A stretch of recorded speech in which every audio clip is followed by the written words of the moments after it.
Se eu pudesse, eu imprimiria, mas eu acho, primeiro, como eu disse, depois de 2 cópias eu não aguento mais. Quer dizer, a mesma imagem, ela não me diz mais nada, ou ela me sugere novas coisas, e aí a gente se perde. Você começa a fazer edições múltiplas, quer dizer, dentro da mesma imagem você faz 5 que tem velatura, 10 que não tem, 10 que você trabalhou um pouco mais aqui, sabe? A própria inquietação não te permite ter uma imagem reproduzida.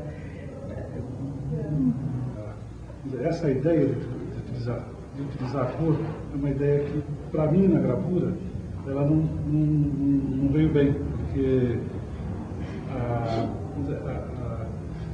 a imagem tem que vir, a ideia que eu tenho da gravura, a imagem tem que ser a imagem através do sinal gráfico. Né? E a cor, como seria aplicada no trabalho, não? Seria uma aplicação. Não? Gostaria mesmo de ter sido pintor. Infelizmente é aquela meio maldição, né? Que a gente realmente optou por uma coisa meio de sofredor, né? E então dizer uma coisa que te suja as mãos, te cansa, te deixa meio míope, e depois de muitos anos alguém diz: você é um grande gravador, mas você continua desconhecido, enquanto que o pintor está lá. Qualquer pintor de 5ª categoria é conhecido muito mais do que a elite dos gravadores. O gravador realmente é uma coisa meio de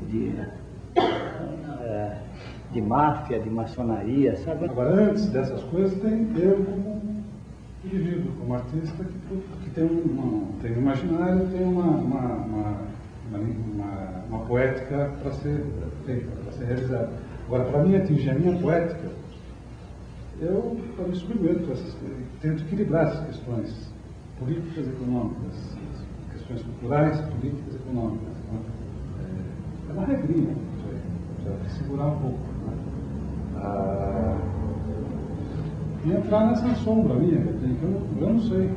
Porque artista criador, as barreiras foram feitas para serem derrubadas. Agora, não é derrubar gratuitamente, é você aprender a usar e depois dizer: eu não quero isso, eu quero derrubar isso e fazer uma outra coisa. Daí tem sentido você quebrar uma tradição para criar uma outra coisa. Agora, quebrar a tradição gratuitamente, você vai se borrachar. Acho que essa questão também, toda essa questão da educação, precisa ver o que é educação. Se a gente tem mais de educação caretona, que aparece, não é por aí que vai se ter arte. Né? Acho que a arte está numa conversa, num contato, e está na percepção de quem está procurando também. Né? Por que estão procurando fazer curso de gravura? Né? Não é só o gravador, o artista que está se propondo a dizer alguma coisa. Né?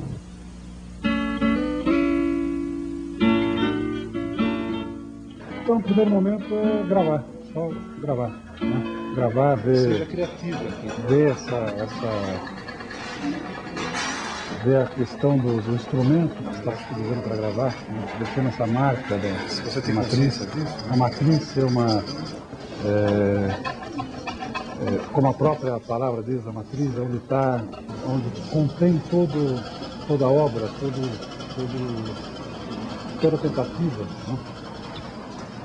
E depois a impressão é uma coisa, uma tradução do que foi feito.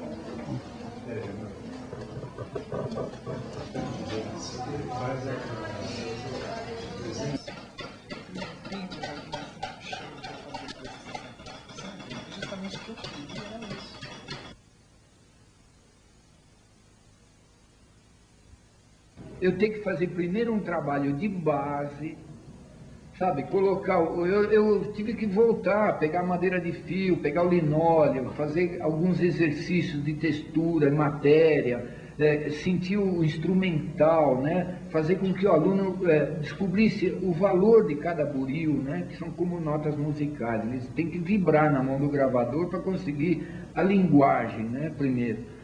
E o que eu estou sentindo agora é os gravadores, o pessoal do Liceu, do MAN, do Paço das Artes, do Mário de Andrade, da Três Rios, está se fazendo um trabalho violento com os professores e com vários lugares, ensinando gravura, palestras, coisas, mas na reta de chegada do gravador que está aparecendo violentamente expor, ele está sendo barrado logo de cara, não tem uma possibilidade de expor o seu trabalho.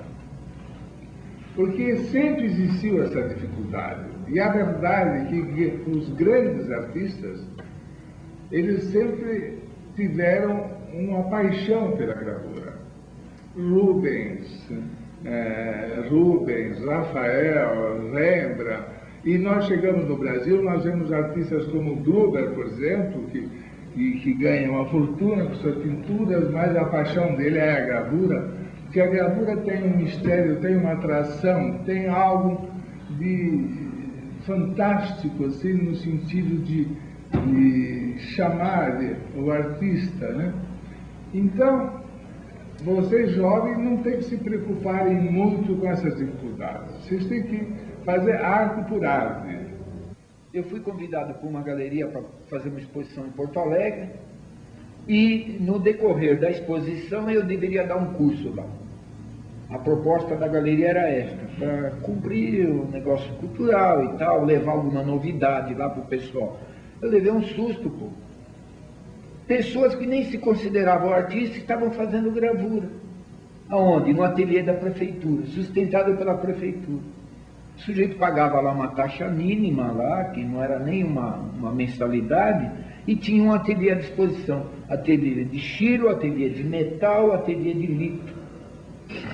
Eu, por exemplo, se eu for fazer uma exposição hoje, e se vender toda a exposição, não está no catálogo. Então, não interessa nem a galeria, nem a mim. Então, o que acontece? O gravador, de um modo geral, vai se encolhendo. Então, ele fica no seu ateliê, vende para uma clientela sua, particular, entende? E essa clientela vai diminuindo também e cria esse problema. Então, a gravura realmente depende da boa vontade, da compreensão dos órgãos superiores, dos órgãos governamentais, do museu, o que não está havendo. O que o Lívio fez é uma continuação violenta que vários artistas que participaram do estúdio Gravura do Lívio, da Maria Bonomi e do Chaves, então começaram a fazer núcleos outros. E foi dando uma sequência essa força enorme da gravura também, que chegou um tempo, na década de 69, 70, respondendo para ela, a Associação dos Artistas, a eleição foi ganha por um grupo, uma ala que eram de gravadores, era violentamente forte em quantidade e força.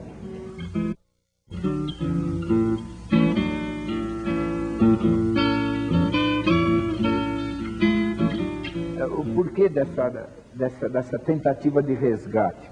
Porque a madeira de coco, ela foi a base de todas as artes gráficas. Foi o primeiro gesto, a primeira tentativa de fazer um clichê, desde a prensa dos tipos móveis de Gutenberg. Né? Quer dizer, qualquer tentativa de ilustração de uma ideia era feita em madeira, era feita a gravura, artesanalmente, como nós estamos fazendo aqui. Vou só fazer uma averiguação da cópia.